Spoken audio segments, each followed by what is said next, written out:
Bonjour François Montaufret. Bonjour. Alors on entend les tic-tac des horloges parce qu'on est dans votre horlogerie, mais ce n'est pas d'horloge qu'on va parler, c'est de musique, même si les horloges ont une certaine musicalité, et plus précisément d'un concert que vous organisez ce samedi, un concert Dodo Ensemble qui s'appelle Echo, le son des palais d'Al-Andalus au Rajasthan.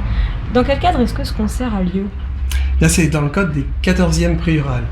Le Prix Ural, c'est un festival de musique internationale que notre association organise depuis maintenant 14 années, qui a trois temps forts, et le plus important est celui-ci en juin, qui va durer 3 jours, vendredi, samedi, dimanche. Et le concert de Dodo Ensemble est le point culminant de toute notre année de programmation de musique médiévale. Waouh, et alors de qui est composé cet ensemble ? Alors en fait, l'ensemble est en résidence en Bourgogne, habituellement. Ils font de la musique médiévale au sein de l'abbaye et a des projets très, très divers.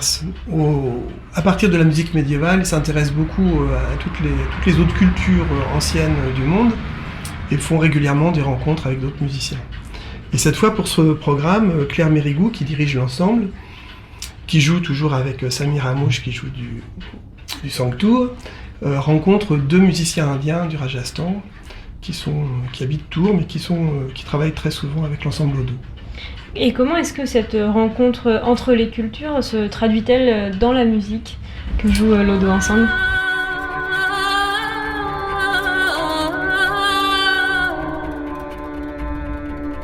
Alors, le travail qu'a fait Claire, c'est d'essayer de trouver les points communs qui existent entre la musique médiévale du XIIe siècle, et particulièrement celle qui était jouée en Andalousie, dans les palais des rois, et la musique indienne, avec une tradition très ancienne aussi.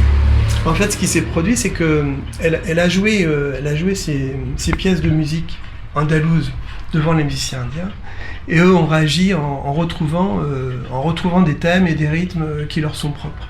Ils ont dialogué, les uns jouant leurs pièces propres, et les autres jouant avec eux, improvisant ensemble.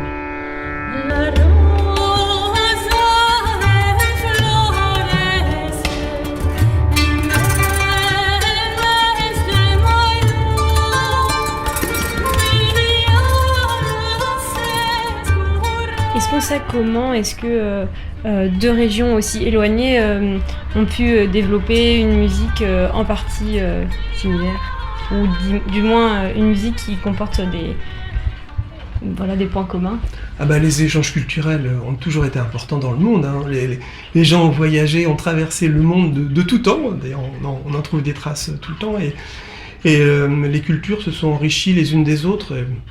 Voilà, enfin, c'est pas plus compliqué que ça, que ce qui plaît d'une culture, on se l'approprie et on la rentre dans notre musique. Par exemple, le roi Alphonse le Sage au XIIIe siècle en Espagne, qui était un roi chrétien en terre où il y avait aussi des musulmans, a fait des cantigas de Santa Maria, qui sont des chants à la Vierge Marie. Et la première cantiga, la plus importante, il l'a fait écrire sur un rythme arabo-andalou.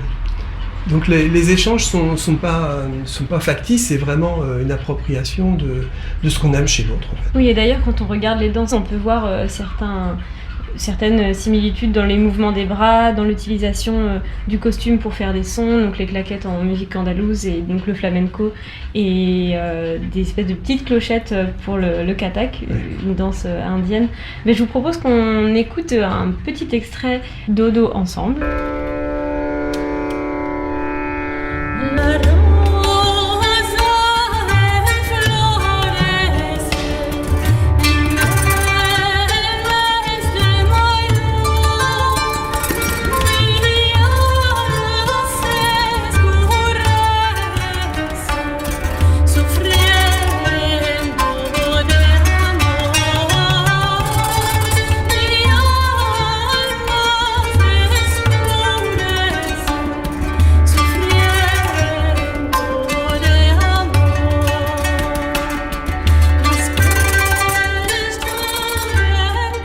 Alors François Montaufret, quels instruments est-ce qu'on vient d'entendre jouer par Odo Ensemble ?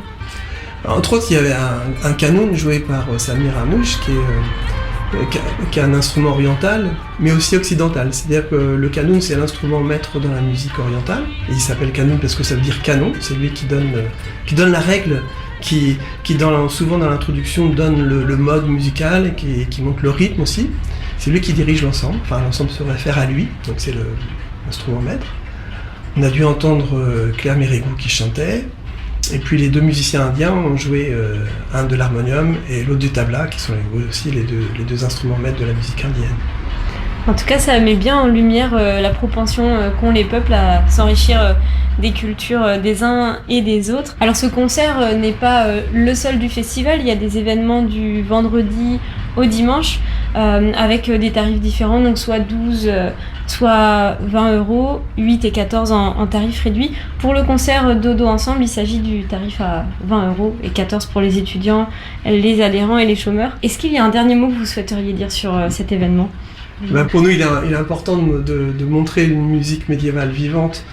On programme ça toute l'année, on la joue et avoir des musiciens qui font des ponts entre la musique vivante d'autres pays, c'est très riche. Ça montre que c'est une musique qui n'est pas morte, qui est aussi vivante que les autres musiques qu'on pratique actuellement. Et pour nous, c'est ça qu'on veut partager à tous, c'est que la musique médiévale est toujours vivante aujourd'hui. Merci beaucoup François Montaufret, on mettra toutes les informations pratiques sur le podcast de cette interview et on vous dit alors à samedi. À samedi.